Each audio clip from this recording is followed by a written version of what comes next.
Okay, I think we'll make a start. If we get some late joiners, they can come in and join us. Thank you all so much for coming this evening. It's nice to see so many of you here. We have got a panel of expert speakers tonight. If you are using social media, if you're tweeting, please use the hashtag Labour4PR, that's a digit 4. We're also, if you haven't signed up to the Labour for a New Democracy campaign yet, get yourself online and sign up to the campaign to hear a bit more about it. We're broadcasting this meeting via Zoom so others could join us from home. So we will be live and broadcast, but it is via Zoom, it's not an open link.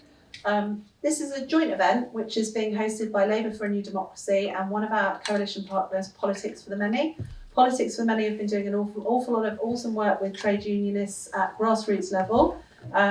So we're joint hosting with them. Tonight our speakers will be Joe Sochet from Labour for a New Democracy, Simon Weller from ASLEF, Jess Garland from the Electoral Reform Society, and MSP Paul Sweeney. We're going to be talking a little bit about the Constitutional Commission on the UK's future, which has been chaired by Gordon Brown. It's commonly referred to as the Constitutional Commission or the Brown Commission, so that's what we'll be talking about tonight. We're going to hear comments about all of that from each of our panellists, and then we're going to move to a Q&A. We will be finished by 8:45, that's including all Q&A sessions, and we will be followed up by drinks. We also are going to have a delegates briefing afterwards. So if you are a delegate, please come and join us. We'll just be over to the side there, and we'll be having a delegates briefing afterwards. You'll be able to pick up your merchandise and hear a bit more about the campaign from a delegate's perspective.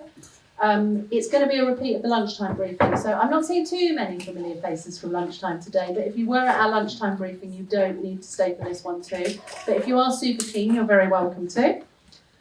Before I introduce Joe to present the main findings of our new Labour for a New Democracy report, I want to give you a little bit of background context. First of all, I'll give you a little bit about our campaign on PR. We're really delighted that over 140 CLPs have submitted policy motions calling for proportional representation.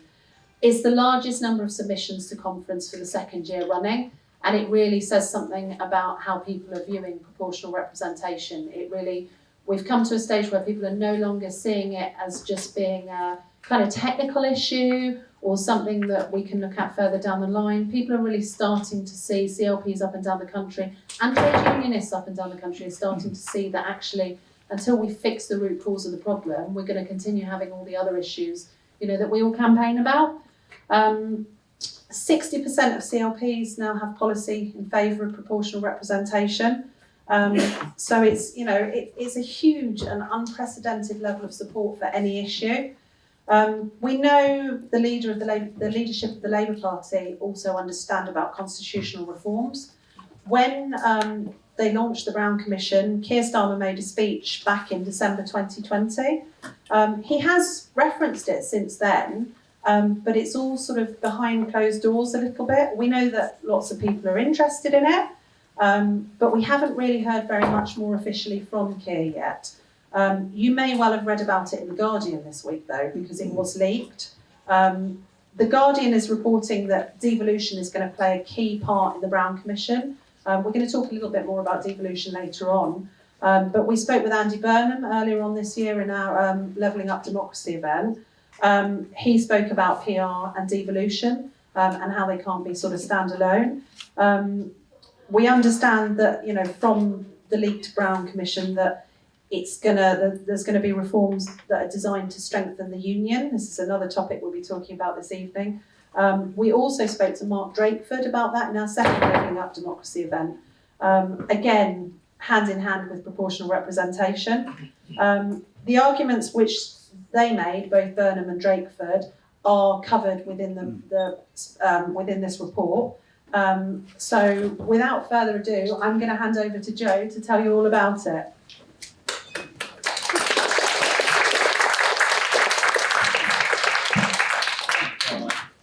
Can everyone hear me okay?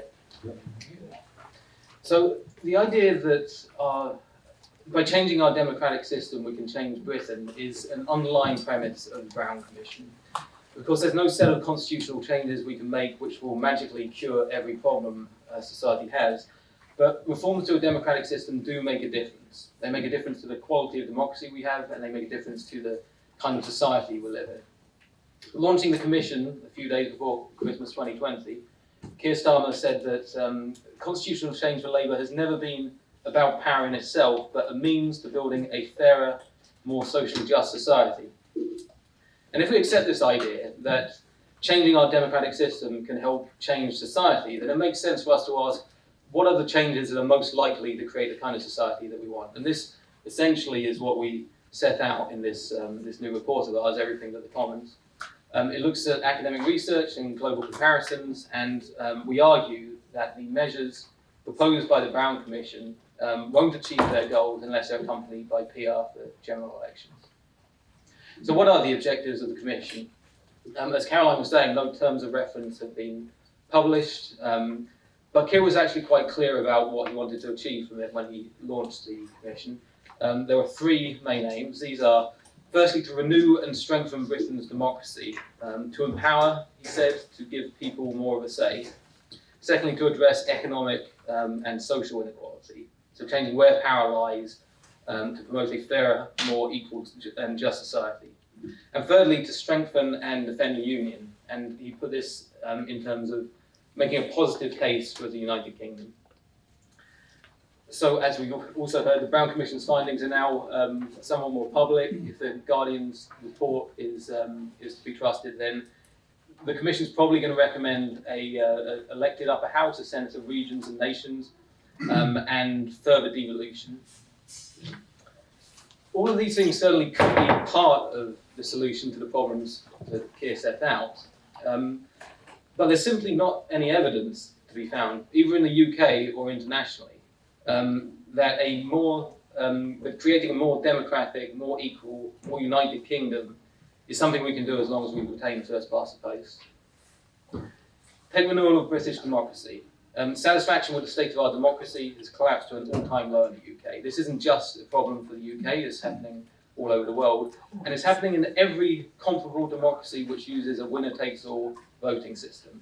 The Centre for the Future of Democracy at Cambridge University found that every single country with a majoritarian system, every comparable country, that's the UK, US, Canada, Australia, has seen dissatisfaction with their democracies soaring over recent decades. Now, there are comparable democracies which have not only avoided this trend, but actually have high and rising, in some cases to an all-time high, satisfaction with democracy. But every single one of them uses a proportional electoral system. There are simply no democracies with first past the post or any similar voting system in which people are happy with the quality of the democracy that they have. And every single democracy in which satisfaction is high and rising uses a proportional system. In fact, the Cambridge report itself identifies PR as a cause of this satisfaction. It's easy to understand why people in proportional democracies are less fed up with their democracy than those with first past the post. Quite simply, in most places, most people's votes in general elections don't make any difference. And this is in stark contrast to the places in the UK that do use PR, such as the devolved assemblies. Just 46% of Scottish voters have an MP who they actually voted for at the last general election. That's compared to 93% of Scottish voters who have an MSP they voted for. Same in Wales. Again, 46% of Welsh voters have an MP they actually voted for, while over 80% have a member of the Senate who they voted for. First past the post makes most voters' decisions relevant, obviously, to the politician representing them, but above all to the government they're actually getting at Westminster to govern the UK. Our system ignores millions of voters, and unless you happen to live in one of those marginal constituencies, so do we as the Labour Party, so do all parties.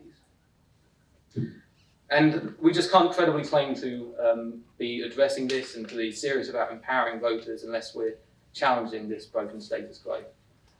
But equally, we can't allow ourselves to believe that first past the post is anything but a barrier to addressing inequality.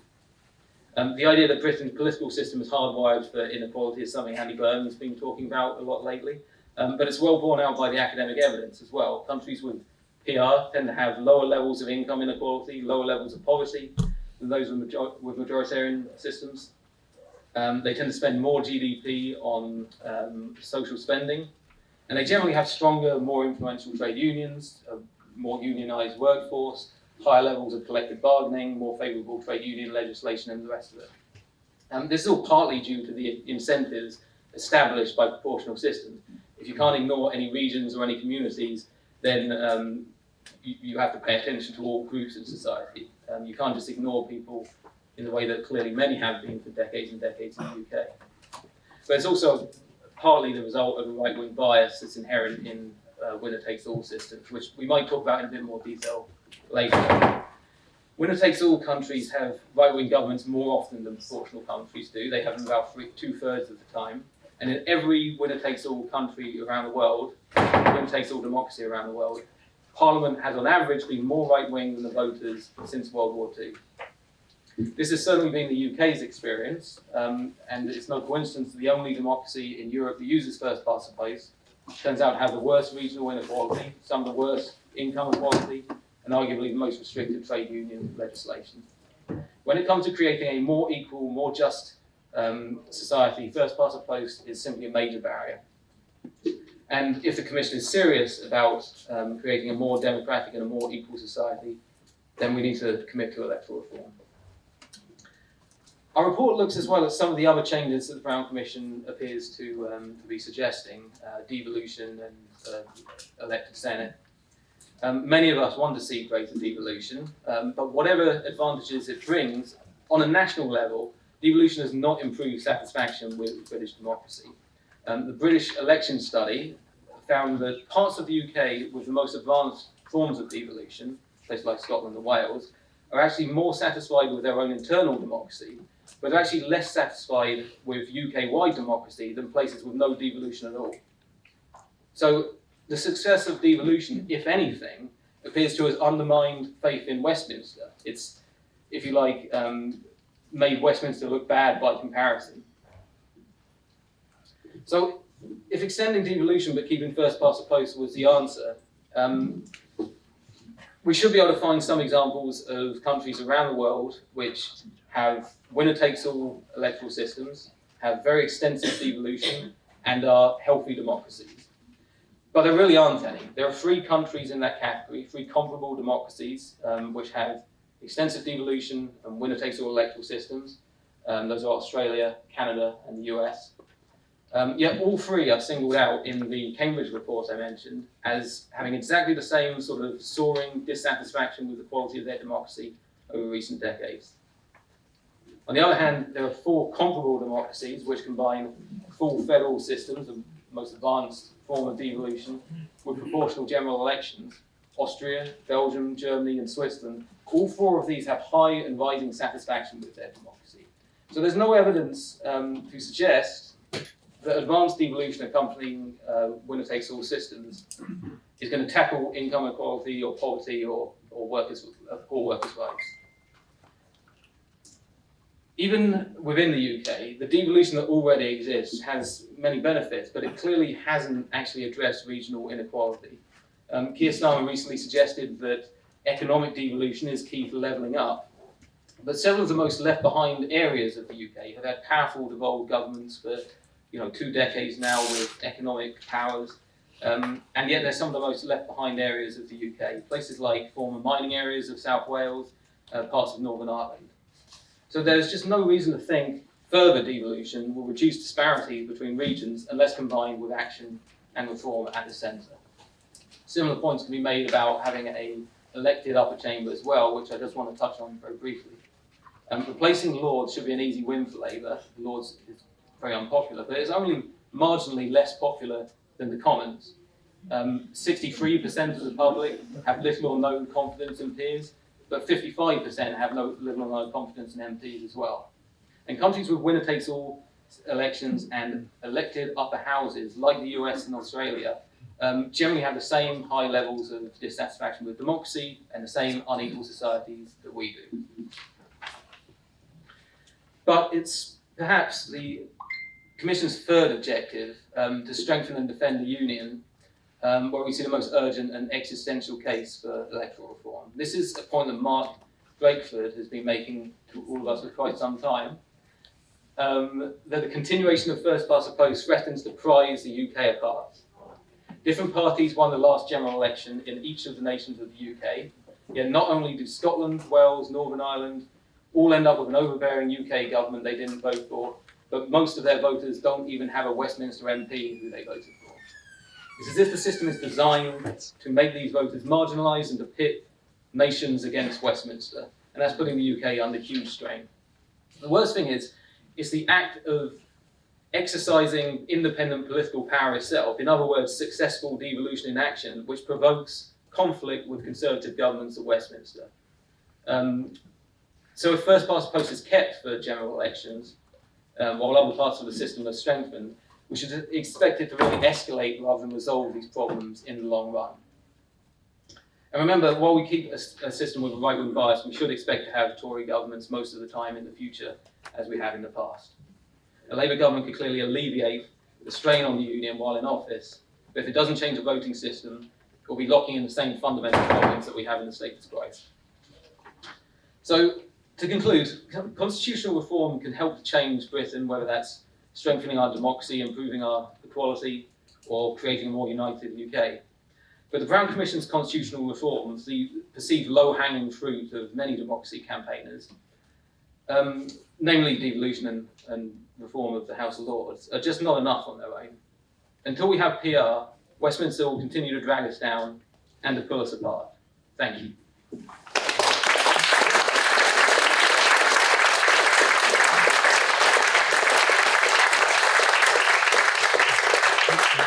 Thanks so much, Joe, that's great. Before I introduce our next speaker, I'd just like to say I'm absolutely delighted to let you all know that Mark Drakeford has actually joined us. So it's great to have you here.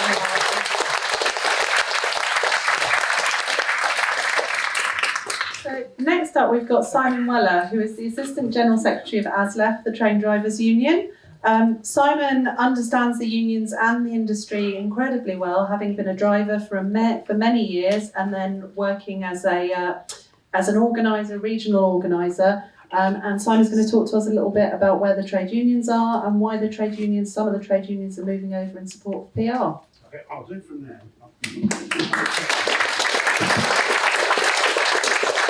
I really like getting a clap before I start because I don't know actually what I'm going to say.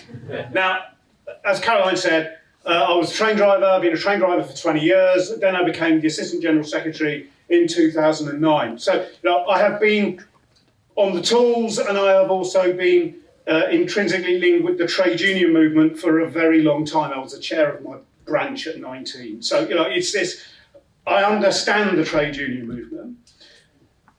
I also understand the Labour Party and the Labour movement. Not necessarily these are compatible things. Anyway, the point I'm making is Caroline did ask me to say straight away, PR is good.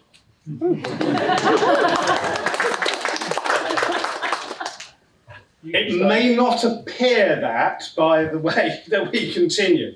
Right, the trade unions are moving. We've seen ASLEF recently change its position from a very hard line first past the post position. We've seen TSSA change their position, the FBU's position was changed, Unison's changed, Unite has changed. And Unison and Unite are kind of, I think, the interesting ones here because they were the bloc last time. They have changed. And now we've got to ask the question, why has there been this move? But I think also we have to go back a little bit, which is to look at the two big parties, Labour and the Conservatives. Because we're talking an electoral system that should be serving everybody in the country, whether they vote Conservative, they're idiots, but whether they vote Conservative or whether they vote Labour. And a lot of my members would tell me they're idiots. Now, that's an important point. Because they need to feel that their vote has value. Now, the two big parties were in many ways a coalition. My experience of the Labour Party was it was a coalition. There were competing voices. There were different voices having different ways of solving the same problem. Now, I'm going to say something a little unpopular. The Conservatives are the same. They had different voices, competing voices to solve the same problems. But they had different solutions, the wrong solutions, but they had different solutions. So the two big parties were themselves a coalition of different voices. This has changed. Both parties, Labour, Conservative, Liberal Democrats, are no longer the coalitions that they used to be. They are no longer the broad churches that they used to be. There is an internal struggle to be the dominant voice within that structure. Because if you are the dominant voice, you only need to convince a handful of seats. Worcester woman, I've forgotten the other one, but anyway, you know those swing seats. One day a man. One day a man, that was the fellow. But anyway, you only had to convince a small number of seats. And you were home and dry, and whoever was in charge of your party, whatever wing, and I think we've seen where the Conservatives have been completely captured by the ERG and UKIP and Brexit and yada, yada, yada. And we've seen by this budget the direction they want to go in. They no longer have, they don't represent those people who feel like they no longer represent. So what we need to do is convince people to make that change, because everyone's very comfortable with the familiarity. And in some ways, I think in some ways, Labour needs to take the blame for where the rot set in, which is in the 90s, where they go, we're in charge, we're going to do this. And they left people behind. Yeah. The Conservatives are doing precisely the same, but kind of in reverse and in a terrible way. So we need to be able to say that every vote must have value, whether that is the ultra-left or the ultra-right. Again, they're wrong, both of them, but their vote must have value.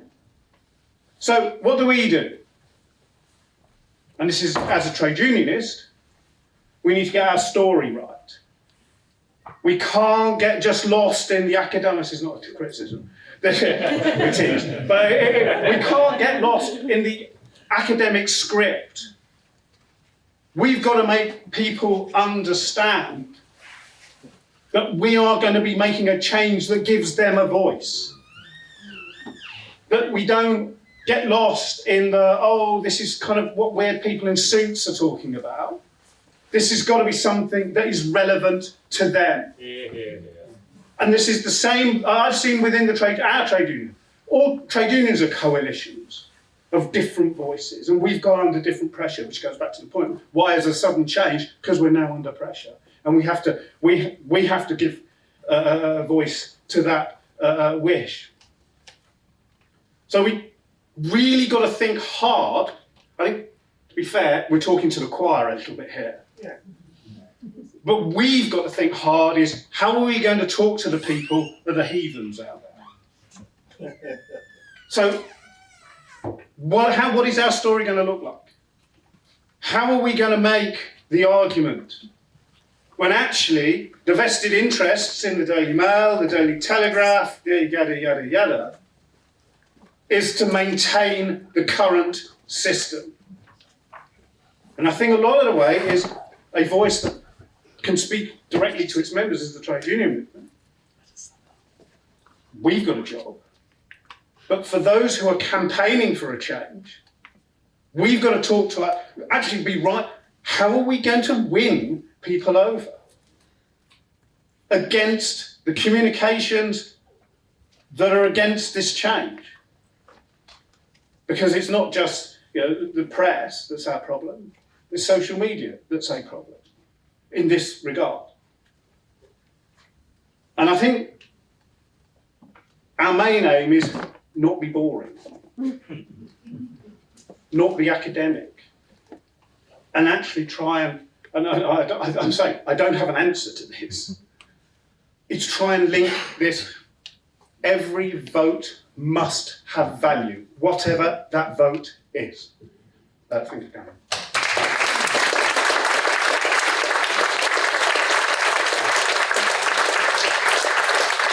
Thanks so much, Simon. That's great.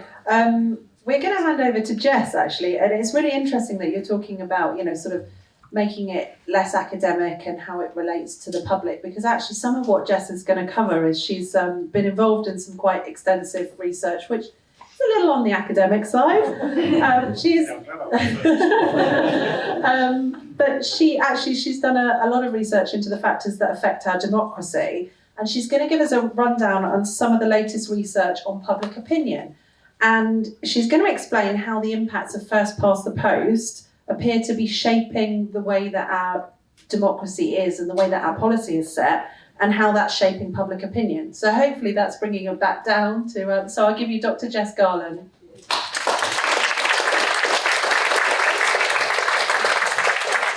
Simon, I will try and not be academic as best I can as an academic.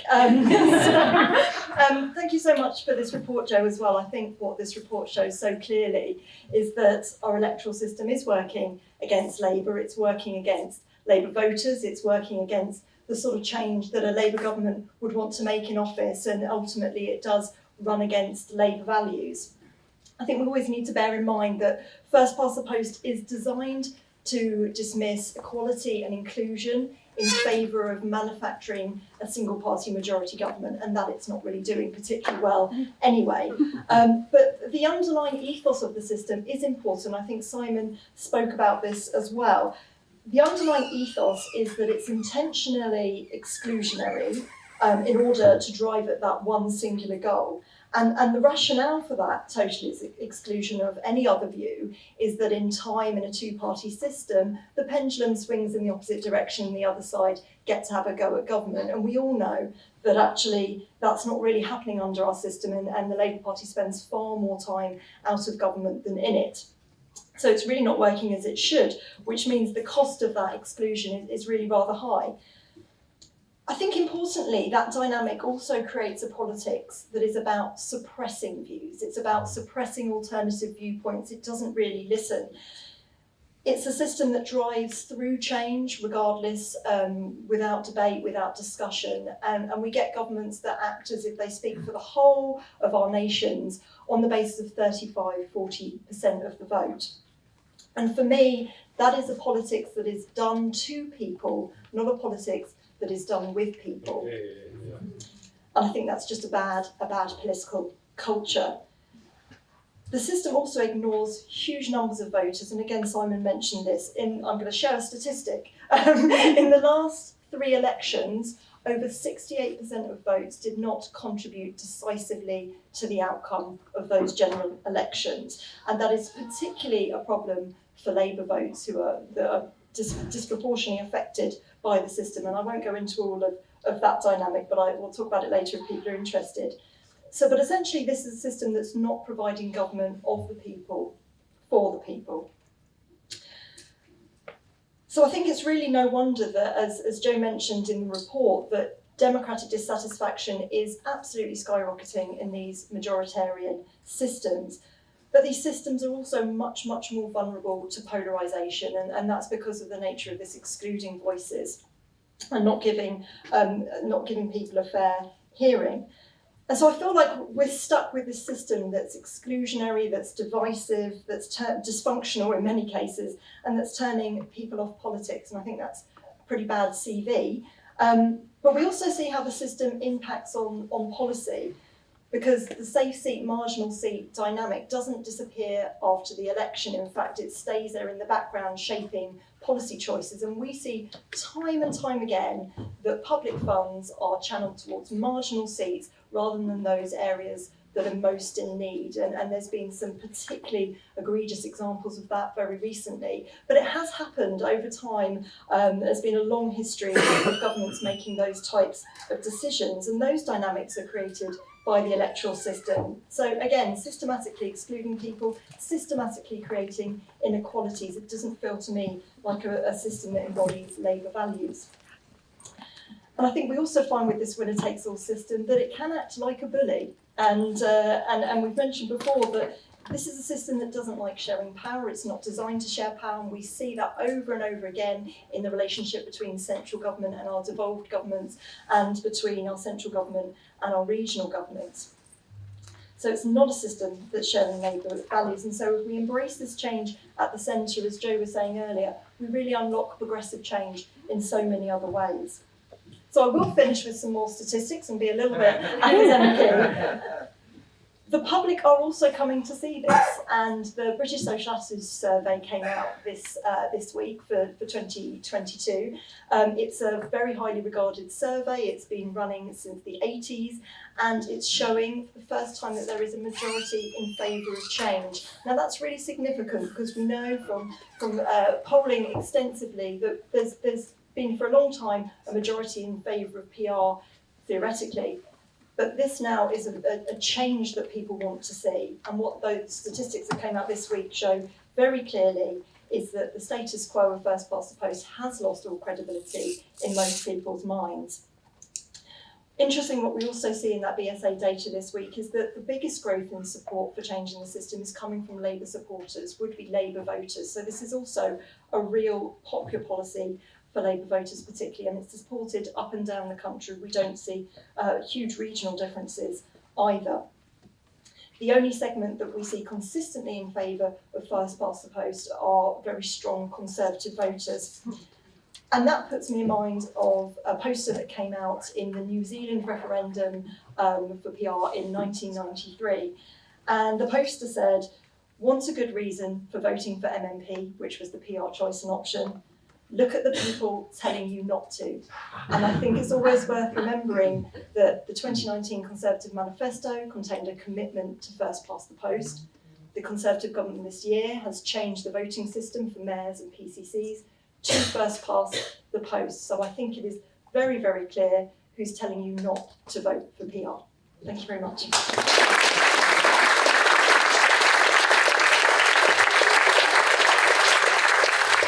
Thanks so much, Jess.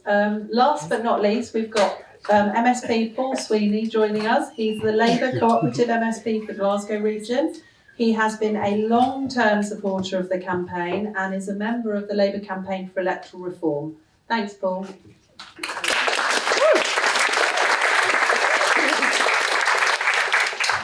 Good evening, everyone. It's a great pleasure to be able to come along tonight and to commend the effort that's been put into producing this compelling report. But also I think it's incredibly timely, reflecting on just the events of the last 40 hours or so. We have seen a selectorate of the Conservative Party, roughly equivalent to the population of a town like Paisley, select the cabinet that have just forced through the most radical and regressive change to our tax system in memory. And it will have a severe and immediate material harm on the most vulnerable people in our country. And I think that highlights pretty shockingly for us that what we are living in currently is increasingly less resembling a democracy and more resembling a plutocracy, whereby rich vested interests are controlling the government and what it's doing. And that is a matter of deep concern for us and the health of our democracy in this country.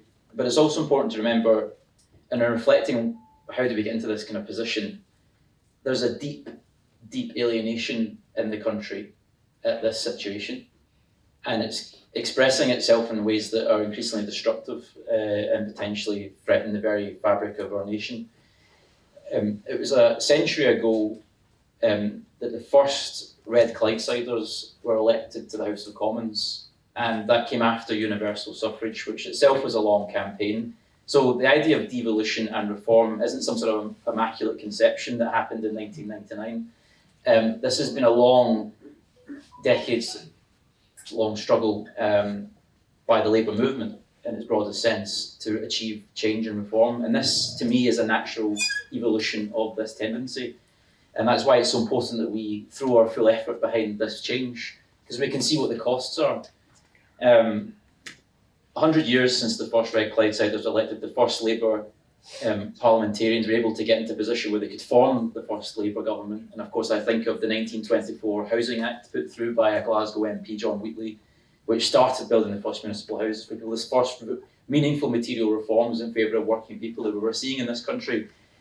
But actually, we should have been doing so much more over the last century than we have achieved, because it's been a Tory century, it's not been a Labour century. And the great tragedy of that is that if you look at the greatest government, arguably, the Labour's formed, that 1945 government, the fundamental changes that grew out of it, that's still with us today, and the legacy it left, that should have given rise to a whole post-war period in which Labour government should have dominated. Because if you look at the popular share of the vote since the Second World War, at every general election, with the peculiar exception of 2015, centre-left votes were cast in a majority in this country. So we should have had broadly centre-left governments for the entirety of the post-war period. Yet what we've had is majority Conservative rule over that period. And that fundamental contradiction lies at the heart of the great deep alienation that many people have spoken about in our history. I think particularly of Jimmy Reid, the great leader of the trade union campaign to save the Upper Clyde shipyards in 1972, when he gave his rectal address at Glasgow University. He talked the title of his lecture was Alienation. And he was talking about a rat race being for rats, and do not allow yourself to be dictated to by faceless men in boardrooms or elsewhere in the country who have no material interest in your welfare and well-being. And I think that's what we need to appeal to in this country, that increasingly we've failed to provide that narrative and that leadership as a Labour movement, and we've allowed that to be co-opted by Tories who have gaslighted people. And I've seen it play out quite strikingly in the last 10 years, where I've kind of cut my teeth in politics. It's been a pretty tough experience for a Labour member in Scotland in the last decade, for sure. Thinking nostalgically back 100 years ago when we were making a breakthrough, and how catastrophically that legacy collapsed in 2015. But it didn't happen out of nowhere. Exactly. And I'm going to try and express how it happened, and at least my reading of it. Going around Glasgow in the 2014 referendum, you were knocking on doors of people who'd voted Labour their entire lives. But it actually was an awakening for a lot of people, that referendum, because for the very first time, they were voting in a way in which every vote was counted equally. Bizarrely, it created this deep awakening in people that they had agency in a way they had never had before in their lives. And they kind of turned around and said, look at the place, Paul. It's a dump. We don't have jobs. Look at the state of it. It can't get any worse. Why should we vote for independence? What has Labour ever done for the areas? And it was heartbreaking to hear those arguments. And as much as you might want to put forward the kind of effort to put forward these arguments about, the great reforming Labour governments, people had lost memory of those. The great house building programmes, the great efforts to alleviate poverty, the huge material improvements, the appeal to people to say, well, not everything Labour did was good, but everything that has been achieved for us in the last century has been delivered by Labour governments. It didn't cut any ice. There was some disconnection, there was some fundamental dissatisfaction. I can only kind of reconcile it with the fact that our electoral system has driven behaviours that have been actually really negative towards the core voters who we need to rely on. That we've been so long pandering to a narrow sliver of constituencies, as Joe mentioned, that we actually alienated people we just said they had nowhere else to go. But by God, they had somewhere else to go in 2015, and they voted every single Labour MP out of office bar one in Scotland. And that was a catastrophic collapse of a century of Labour representation in Parliament. And I think we need to understand that if we aren't prepared to provide the leadership, then the very nature of our parliamentary movement will be at risk.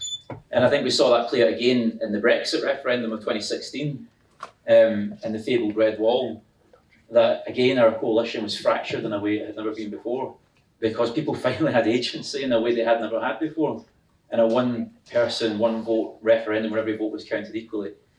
And it wasn't about whether I don't think these referendums often boil down to whether you actually are assessing the merits or demerits of the proposition of whether you want to leave the European Union or leave the UK. It's actually a rebellion. It's a rebellion against power and a scream from the people about the alienation they've felt for so long.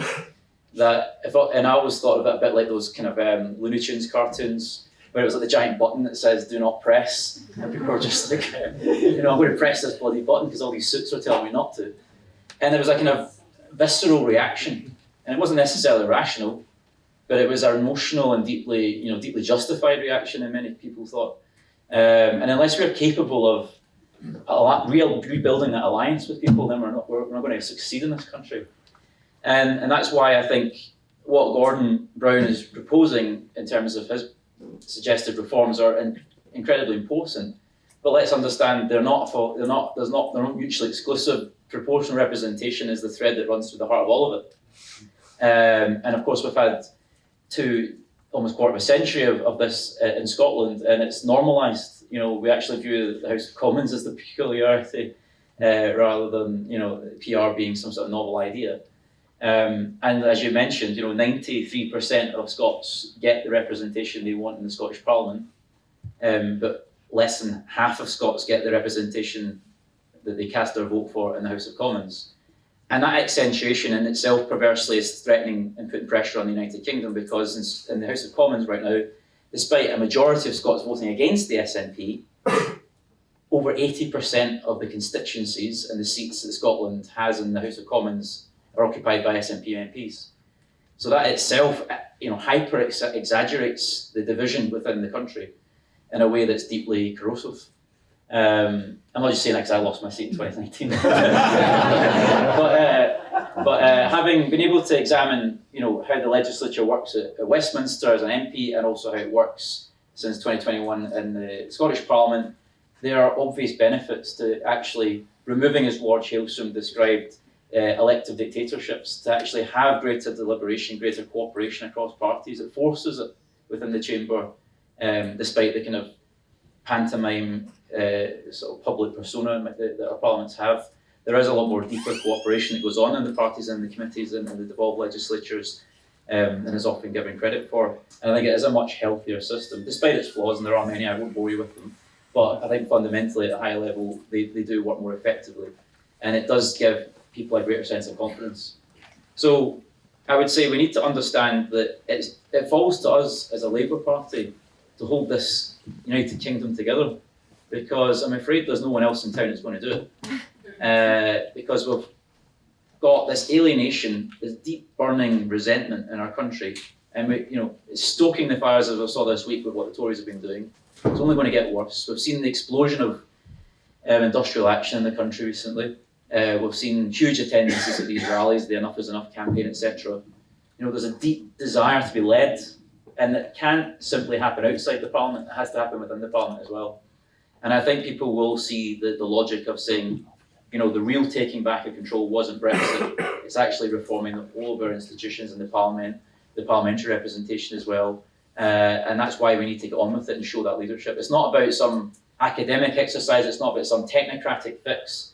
It's not about treating it in isolation. It's about doing everything everywhere at once, together as a country, to reform our system.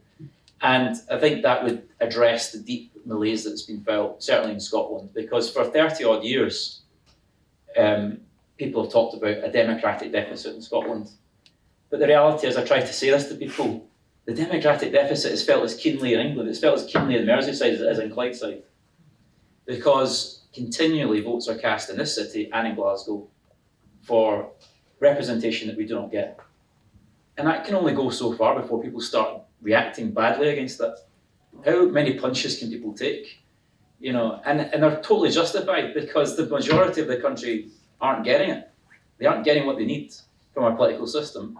And it will end up reacting in kind of bad, negative and explosive ways like Brexit. So unless we are able to channel that frustration, that alienation into something constructive and positive that can bring working class people together, that can build an alliance that's constructive, that will address their material interests, then we're on to plums, frankly, and will allow this plutocracy to continue to dominate on a minority share of the vote, and allow their interest groups, which are the boardrooms of FTSE 100 companies and various other nefarious interests, to design policy and to ram it through the Commons in a way that meets their desires but not the popular will. So I think that fundamental contradiction is something we need to answer as Labour Party, and I hope we can do it at this conference. So with all your support and conviction and our go out there and make those articulate arguments on the conference floor. I hope we can finally break the breakthrough this year. So solidarity, thank you.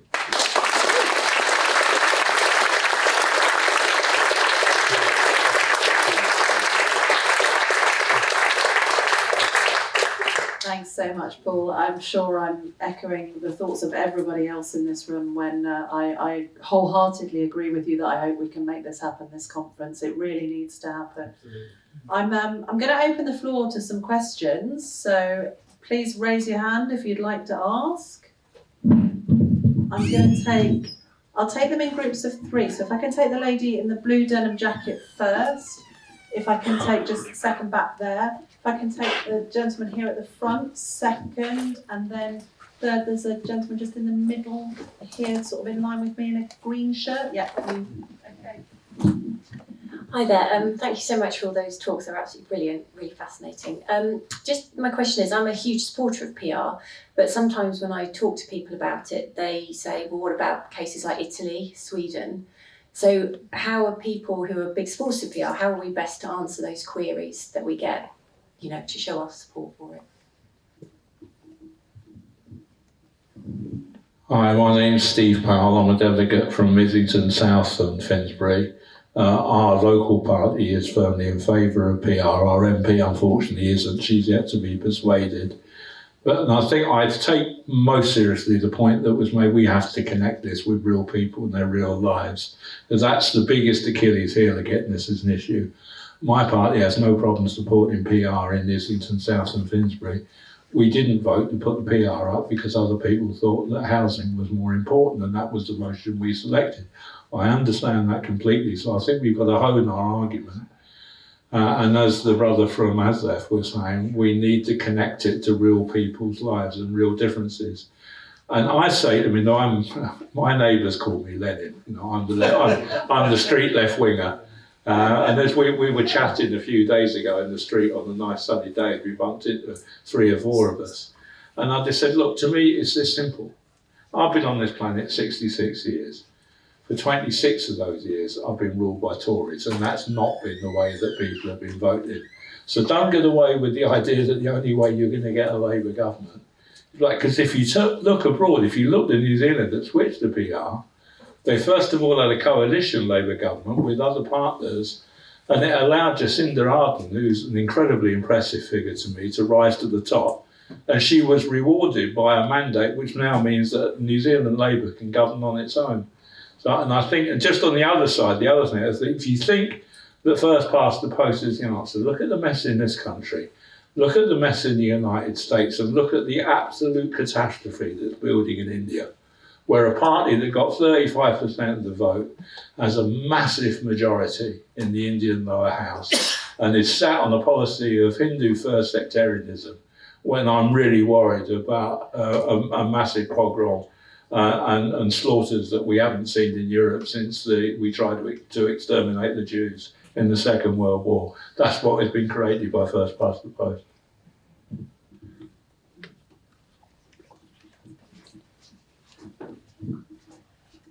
Yeah. I'm Josh, new member of the party, joined 6 months, member of the Medium Weybridge CLP. I'm asking this question in my own capacity. As you're of course all aware, just recently, via the Election Act or whatever, the voting system for the mayor and PC elections have been changed first past the post.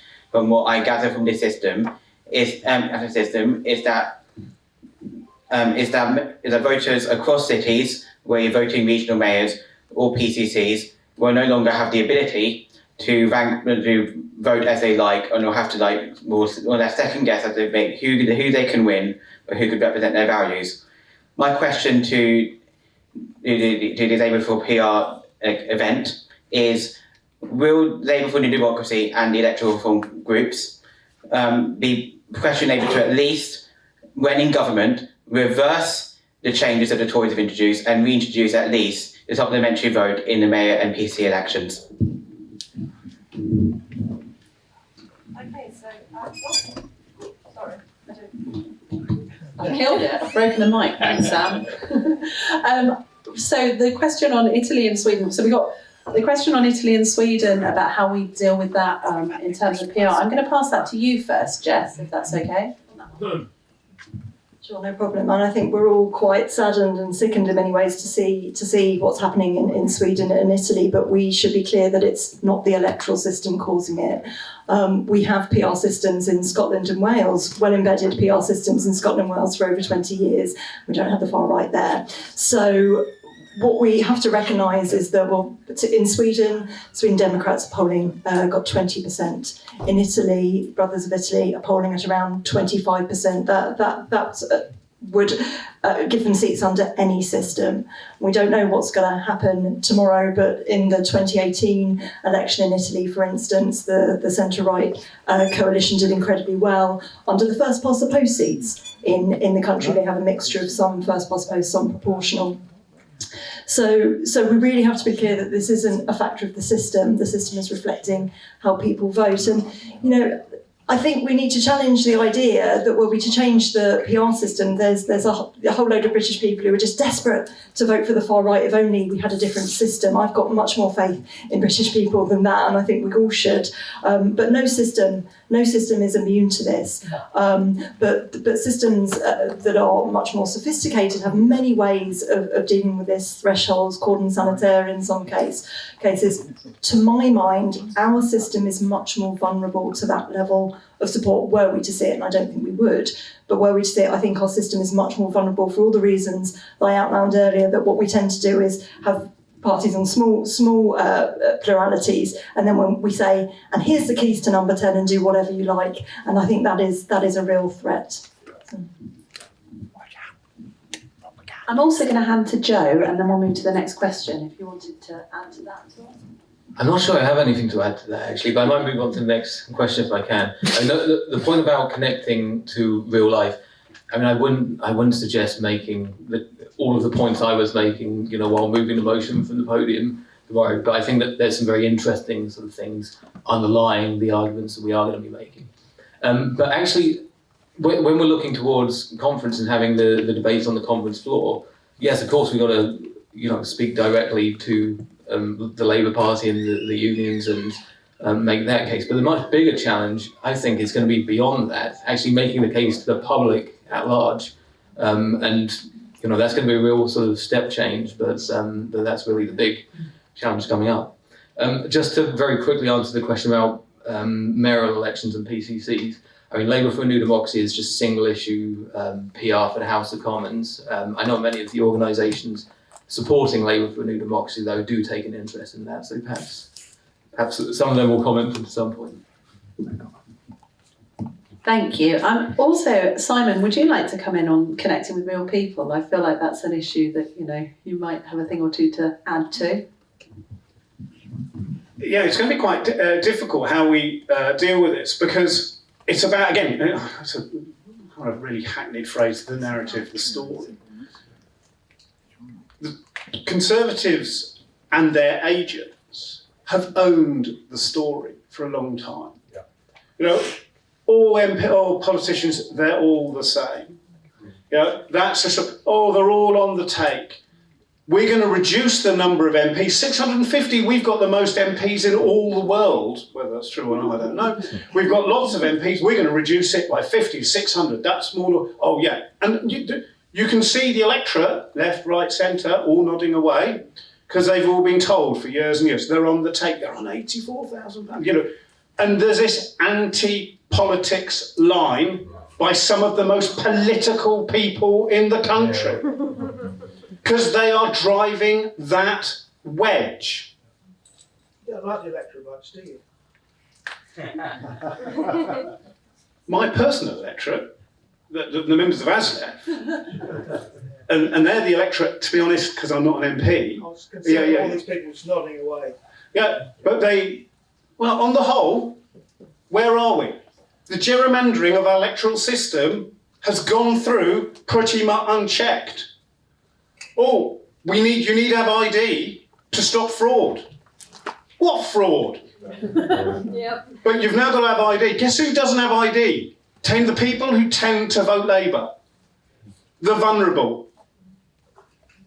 Those that are alienated. And they no longer have a say. But then they got strong men, and they all are strong men, who are offering them an alternative. It's somebody else's fault why your life is rubbish. That's really the crux of it. People do not feel valued. They feel like they have no agency, and that's absolutely a fantastic description of the problem we have. Whether this problem is in Clydeside or in Kent. And the people, one of the problems I face within my trade union is they will talk about where's the support for the North? Where's the levelling up agenda? What's happening? Actually, do you know, there are as many poor people in Sussex. Yeah. This is why we need to connect with people. And kind of the problem is we have had decades of an anti-politic line. Yeah. This is not going to be overturned overnight. And how we do it, I'm not entirely sure.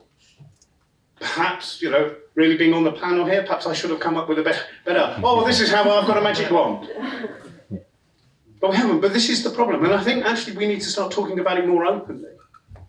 And say, we have a significant democratic deficit in this country. And we really need to address this. They might not vote for us. That's our problem. But we need to sort of get going back to what I said earlier. Every vote must have value, whatever that vote is. Yeah. Thank you very much. It's interesting to hear actually phrased in two very different ways about how, we have to make people want to vote for us, and we have to have some faith in the electorate that, if we offer the right policies, they'll make the right choices. But Paul, I'm conscious we haven't heard from you on any of those questions, but yeah, of course. Sorry, I've got another meeting. Or to be in demand. Thanks so much, Simon.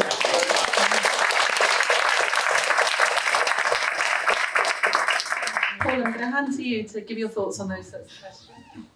Well, I suppose in a way we're sitting in the presence of the most electorally successful Labour politician in Britain, which is Mark Drakeford. So I think we all need to learn a bit more about what Mark's doing that's been so successful while everything else is kind of falling apart. But I think there's, having observed from afar what Mark and the Welsh Labour Party have been doing, they've given expression to Welsh identity in a way which is inclusive and not antagonistic, in the sense that it's not nationalism and a kind of let's rip ourselves out of the UK sort of way, but it's a way of giving expression to people's frustration, giving a proud expression of identity in a way which is constructive. And I think that is what Labour should be all about. At the end of the day, it's sectional interests coming together, industrial working class interests, married with proud community identity.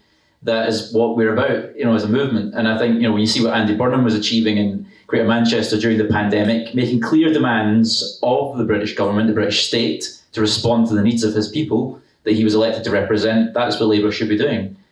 And I think, similarly in Wales, you've seen that very effectively achieved.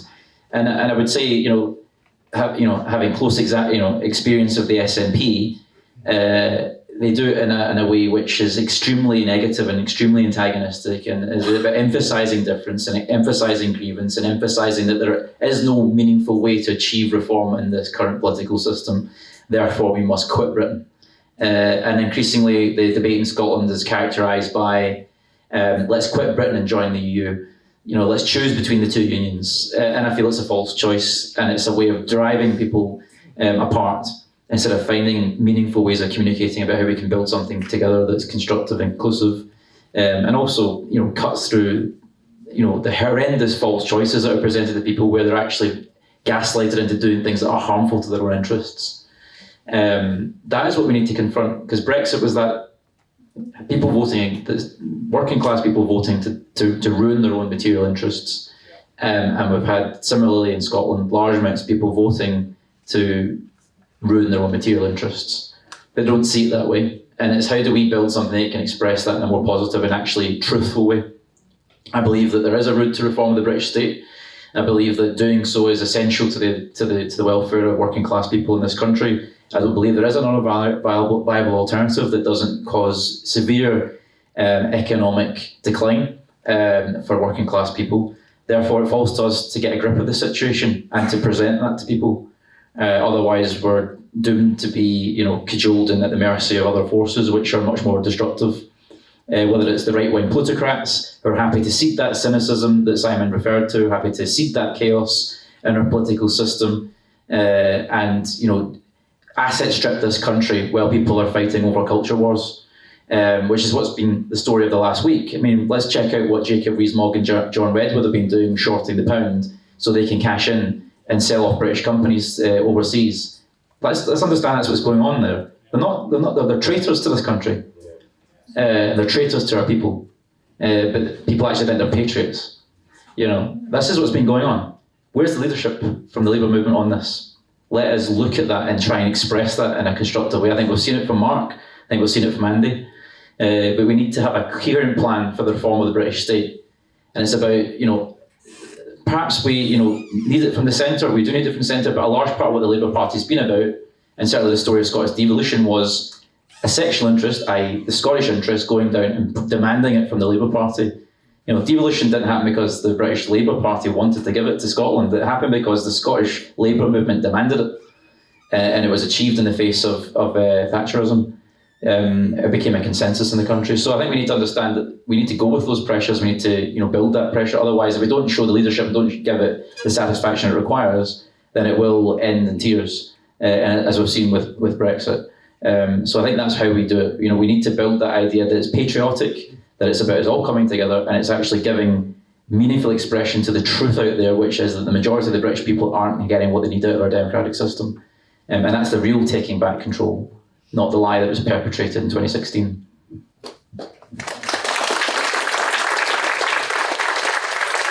Thanks, Paul. I wonder if, Mark, you might like to put a question or a comment to our panel at all? If we could put you on the spot. Shall I walk slowly for you?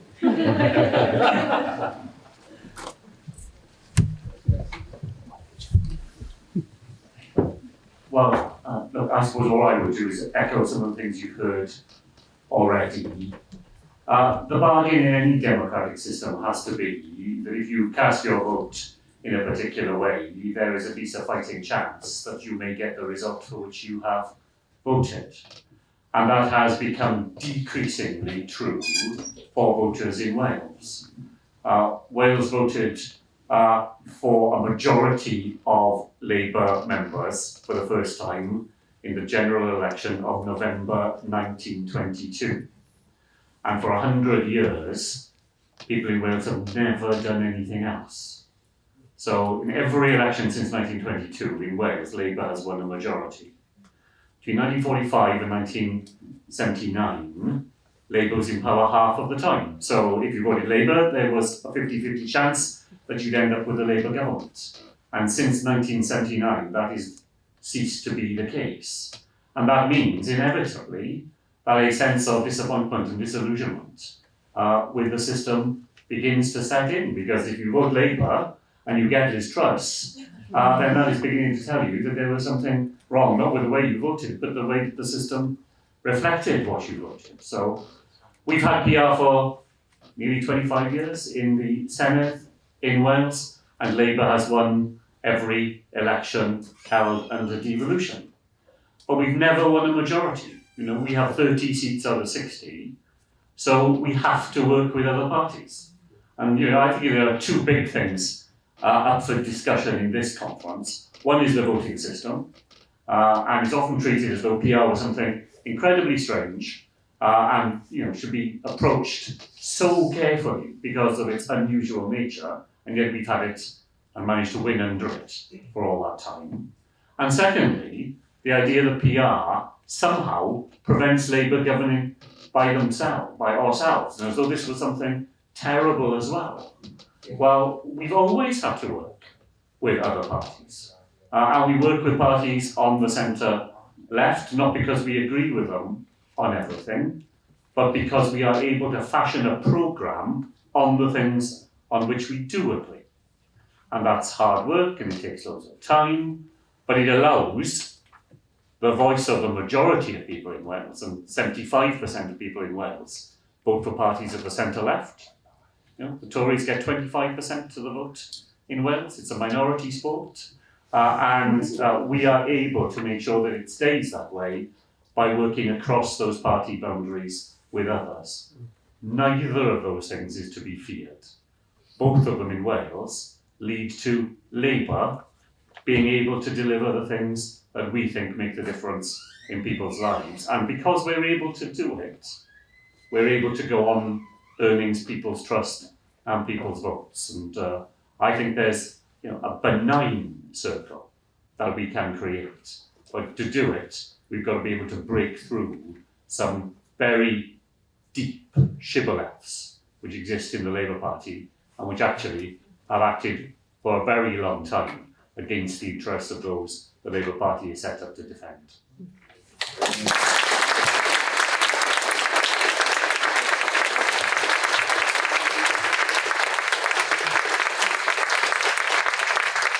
you so much, Mark. It's always interesting to hear people talking about PR as though it's some kind of odd outlier when 85% of OECD nations use it as standard. It's a weird old system. I'm going to take 2 more questions, but I'm going to ask, please keep them short because then we'll finish on time. Can I take just this lady at the front and also this lady at the back, please? My name's Anne Crowley, I'm from the West Midlands. The word mandate just keeps coming to my mind, and the worry about unintended consequences of coalitions and how you stand in that in PR. When you say, when we govern, we'll do this, but you can't say that if you don't know who you're coaliting with. And that was a problem for Conservatives then, and often the smaller party loses out. Thank you. Take the lady at the back as well. Can you wave to me?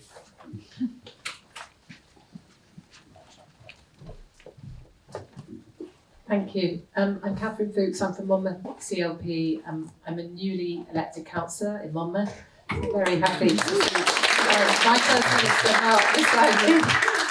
We got elected in May and we got rid of the only Tory held council in Wales, so we're pretty proud of that. And obviously many thanks to our First Minister and the great Labour MPs and MSs we have. But my question on PR is around how we can bake in some diversity measures.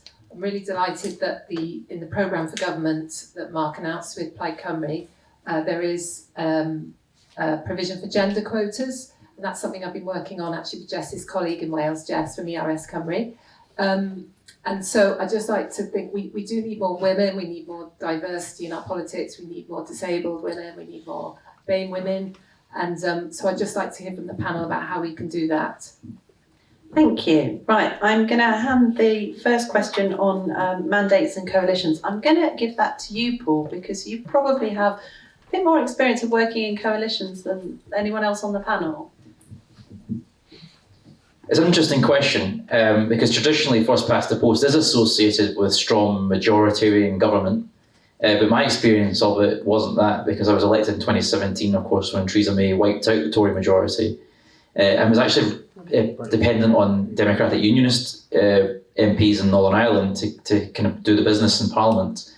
And actually to do that, she gave them £1 billion in a kind of pork barrel gesture. So there are, increasingly, of course, the coalition government of 2010 to 2015.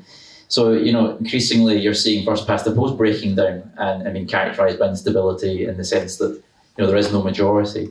And I think that's good and it's healthy for our democracy in a sense, because again, there's a fundamental contradiction, because a majority, no party's won a majority of the popular vote in the country, so why should they be entitled to dictate to the rest of the country what happens? That's the fundamental point. That's the kind of expression we need to give to people. No, I think even in Scotland, I think the last time any party won a majority was actually Conservatives in 1955. That was a one-off. So we're talking about very peculiar situations where a majority of the popular vote in the UK is won, and I can't think of any scenario. Maybe some psophologist out there knows a particular election where that happened, but I can't think of any since universal suffrage. So it's a false construct, and it actually is the root cause of our problems, because that tyranny of the majority, the Lord Hailsham described it as a elective dictatorship, is the root cause of so much of the alienation that we were just discussing. So I think we should be open about that. And also, I think coalitions and cooperation is at the heart of our democracy. Democracy doesn't just stop at the election. Our Parliament is the basis of democracy. In fact, Parliament's all about a constant conversation. And I think the more we talk about Parliament as this idea of us all being involved, the better it would be. Some of the good innovations at Holyrood, for example, I sit on the Public Petitions Committee. Anyone can present a petition to the Parliament. It only requires one signature.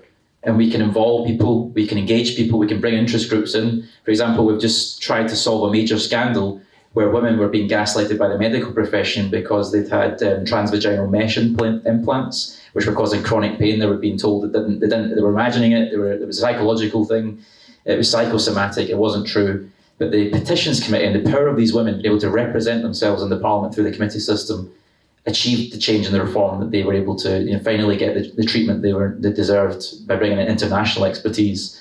So these are the ideas that the Parliament is an ongoing conversation, it's an ongoing system of interests. Legislation is developed collaboratively. We invite interest groups in to do things. I think that's what Gordon Brown is trying to allude to in this idea of reforming the House of Lords into some sort of more engaged Senate type structure, which would involve a greater degree of interest groups, that would involve the public more, that would perhaps have ex officios coming from the other devolved legislatures to take part in what would become sort of the federal legislature to table amendments. Why shouldn't the Welsh Senate be able to amend British legislation as required? Why shouldn't the Scottish Parliament be able to amend British legislation as required, rather than the kind of sham legislative consent motion process? The Sewell Convention has been destroyed, basically.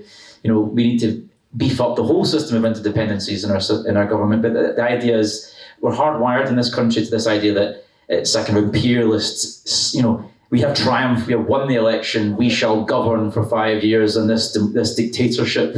The new emperor has been, even down to the electoral, the electoral contest. I think the theme music was from like King Arthur pulling the sword from the, it was like this triumph, this emperor has been elected, therefore they will govern. And this has been the kind of mythology that is kind of hardwired into our subconscious as a British discourse.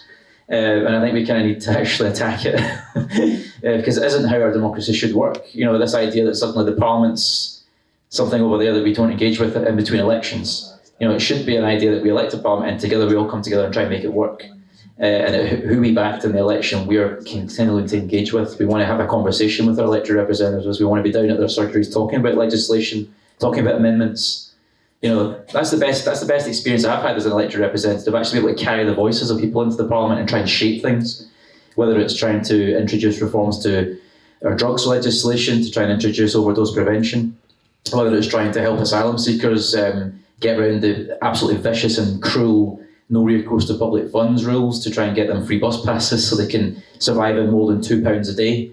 There's things we can do together as a country to make things better, and it's not just about in between it. It's not just every 5-year junctures or 4-year junctures when there's elections. It's all through the whole process of Parliament. And I think that's what we're trying to pull the thread of here, about a bigger conversation. Sorry, I went away on a mini lecture there. Apologies, but it's a really good point though, because it is a kind of weird thing we've got in our heads about it when it's actually crap. Sorry, no offence, but. It's always good when the panel says your idea is crap, isn't it? The misconception. Joe, I'm going to pass to you quickly, and then I'm going to pass to Jess to close on the on Catherine's question about diversity. Paul's absolutely right, of course. The thing is, though, you can govern as a majority on the PR. It's just you, as you say, you have to get a majority of the votes, and that does sometimes happen. It's happened in New Zealand. The Labour Party has a majority in Scotland as well. But if you run an election and you get less than a majority of the vote, and you then got a bit of a conundrum. You either have to have a system which gives you a majority anyway, which means that the minority of people will get the programme they voted for, at least the opportunity to have that programme delivered, and most people will get none of what they voted for. Or you just have to compromise, and the representatives of the majority of voters have to come together and work out some better programme. And as Mark was saying, I think that's perfectly normal and just how politics should really does work in most places. And I think the final proof about why that is a superior way to do it is just returning to the report, the outcomes you get under it. I mean, we have, if our system, for example, does produce this sort of accountable government where, you know, people know what they're voting for and they vote for it and they get it, why do we have such an unequal society and such an unhappy democracy where people are sort of visibly, you know, underserved by all of our political institutions and just completely let down by all of our politics? I think increasingly lots of these myths about first past the post, which, you know, maybe rung true in decades past, but nowadays they're kind of asserted without even checking whether it matches up with reality. And, you know, the idea that we get accountability through first past the post, you know, just look out the window, basically. Just finish up on that representation question then. I think if you'd asked me for a case study of somewhere where there's been a really thorough investigation of diversity in representation and it's linked to electoral systems, I would probably point to Wales. And so I don't think there's much that I could tell you that the fabulous expert panel and the wonderful work of Laura McAllister hasn't already done in such great depth. But I think it probably is worth saying that PR systems do tend to lend themselves to better representation. They do tend to lend themselves to more diverse parliaments, but they also give greater opportunities to take more proactive measures as well, whether that's zipping, twinning, all these different things that you can do with different systems. And I think it's really great to look at these two things together. They can be really mutually beneficial. In Westminster, the rise in women MPs has been almost solely down to the rise in the Labour Party, and that's because of proactive measures. And I've worked with lots of organisations who are working on increasing diversity in Parliament. They all say we do need to take proactive measures, but a PR system gives us a broader range of ways of doing that, so the two can be very mutually beneficial. But look to Wales for all the good examples of the work going on there. Thank you so much. It's definitely an evening for championing Wales, isn't it? And, so I just would like to say a huge thank you to our panel. It's been really interesting to hear from all of you, and thank you so much for joining us. And thank you everyone for coming to our event. We're really happy to have you here. If you are mentioning us online, please, please, please use the hashtag LabourDigit4PR, Labour for PR. And do come along to our rally tomorrow. It's at 6:15. Arrive at 6 so you can get a good seat. It's in the ACC, so you will need a pass to get in, and it's in meeting room 12. And any delegates here, we're going to have a little run-through briefing. If you just come out here and just go, there's some tables set up just behind the screen. Everybody else, please do go help yourself to a drink. Enjoy the rest of your evening, and do sign up for the Labour for a New Democracy and the Politics for the Many campaign if you haven't done already. Thank you so much.